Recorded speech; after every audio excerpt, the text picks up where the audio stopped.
Hi guys, welcome back once again on my YouTube channel Become English Expert with MD Sir.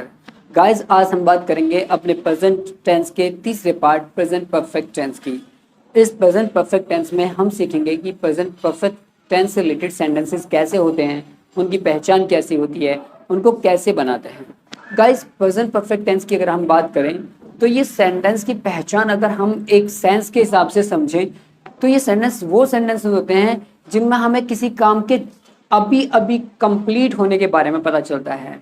जैसे हम कहें कि मैंने खाना खा लिया है, एक सेंटेंस ये है, और एक सेंटेंस ये था कि मैंने खाना खा लिया था।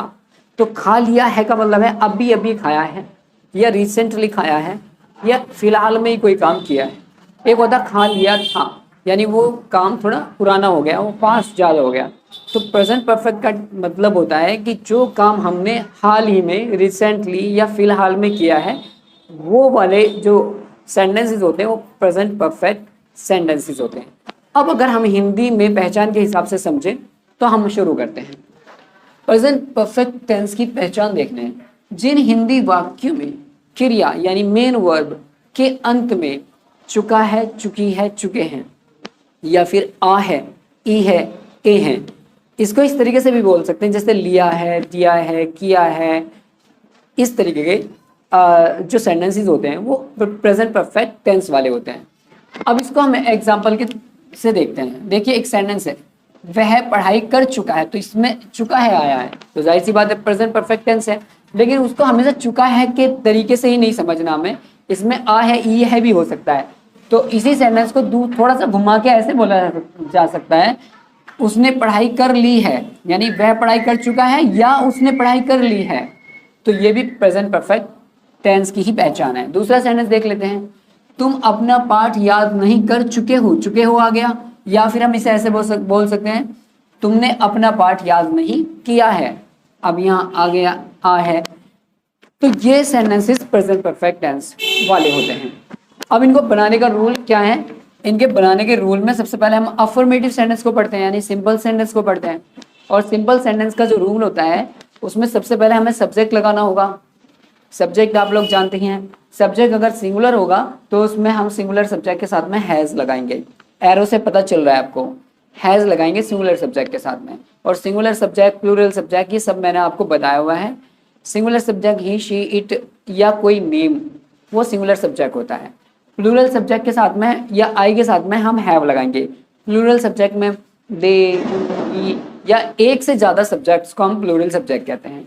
आई के साथ में हम हैव ही लगाते हैं। फिर हम लगाएंगे वर्ब की थर्ड फॉर्म, फिर उसके बाद ऑब्जेक्ट, और एंड में लगाएंगे हम अदर वर्ड्स। अब सेंटेंस जो है हमारा एग्जाम्पल में जो मैंने लिया था उसको बना के देख लेते हैं। वह पढ़ाई कर चुका है, वह के लिए आप जानते हैं ही लगेगा, तो ही हमने लगाया। अब क्योंकि ही सिंगुलर होता है, सिंगुलर के साथ में हैज लगाना है, तो हमने लगाया हैज, ही हैज। अब बात आती है वर्ब की फॉर्म लगाने की, और क्योंकि रूल में बताया गया कि आपको वर्ब की थर्ड फॉर्म लगानी है। अब वर्ब का मतलब काम क्या हो रहा है, तो काम हो रहा है पढ़ाई करना, और पढ़ाई करने की जो फर्स्ट फॉर्म होती है उसको हम स्टडी कहते हैं, और थर्ड फॉर्म क्या होती है, स्टडीड होती है। तो हमने किया ही हैज स्टडीड। इस तरीके से हमारा ये सेंटेंस पूरा हुआ।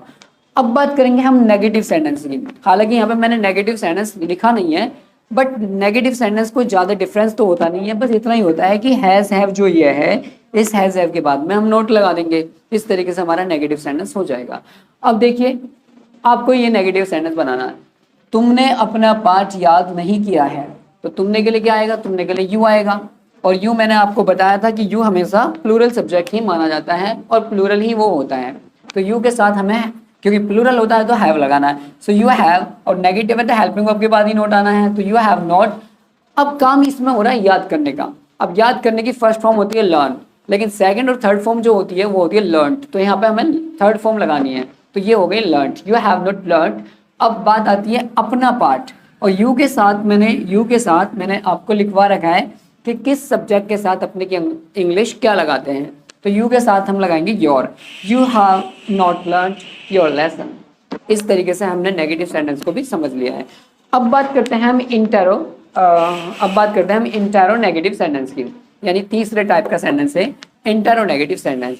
और इंटेरो नेगेटिव सेंटेंस में मैंने आपको पहले बताया था कि ये इंटेरोगेटिव या इंटेरो नेगेटिव जो सेंटेंसेस होते हैं वो टू टाइप के होते हैं। एक टाइप 1 होता है, टाइप 1 वो होता है जब क्या शब्द वाक्य के, हिंदी वाक्य के शुरू में आता है, तो उसमें हम क्या करेंगे, सबसे पहले हेल्पिंग वर्ब को लगाएंगे।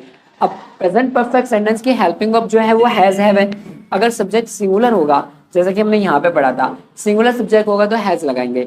तो इसमें अगर हमारे सब्जेक्ट सिंगुलर हुआ तो हैज लगाएंगे, प्लूरल होगा तो हैव लगाएंगे, और फिर बाद में सब्जेक्ट लगेगा। अब इंटेरोगेटिव ही है खाली, नेगेटिव नहीं है, इंटेरो नेगेटिव नहीं है, तो फिर सब्जेक्ट के बाद में नोट नहीं लगाएंगे। लेकिन अगर इंटेरो होने के साथ साथ नेगेटिव भी होता है तो आप सब्जेक्ट के बाद नोट लगाओगे।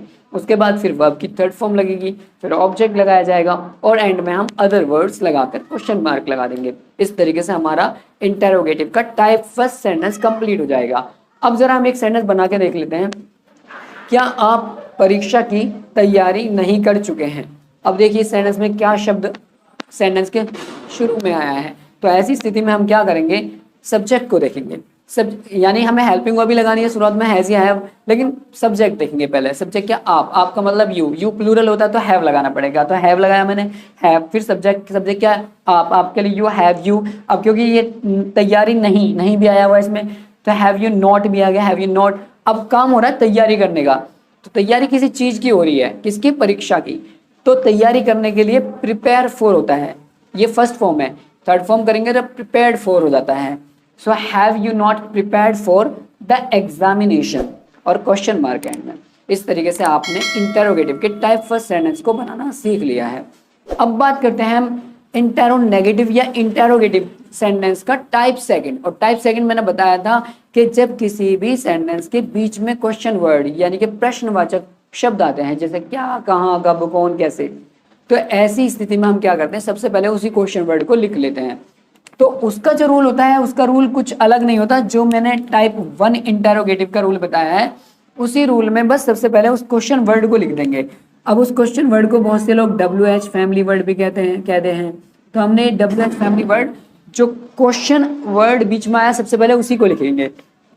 अब इसका एग्जाम्पल मैंने यहाँ पे लिखा हुआ है, देखिए यहाँ पे, रवि ने मेरी बात क्यों नहीं मानी है। अब इस सेंटेंस के अंदर क्या आ गया, क्यों आ गया।